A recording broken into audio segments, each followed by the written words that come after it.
có mà sau mà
nó rong sơ có tê lò chào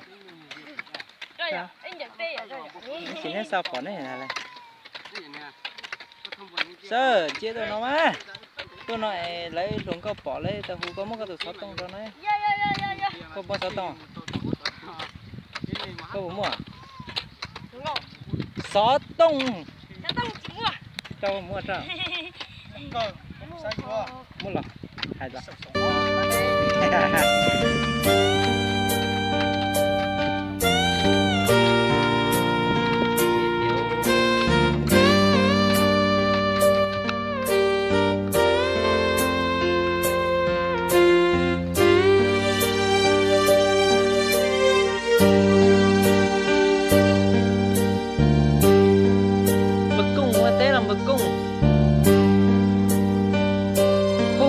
thì có trái à, những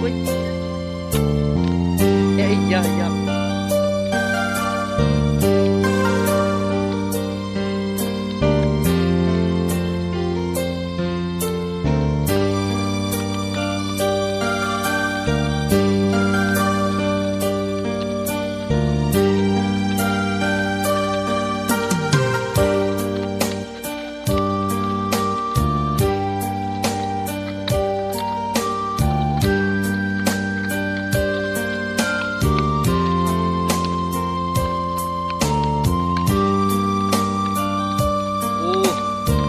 có hả? Chị à? Có một chút quan niệm bây giờ.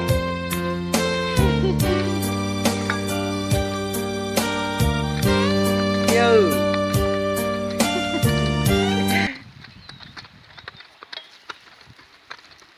Sao?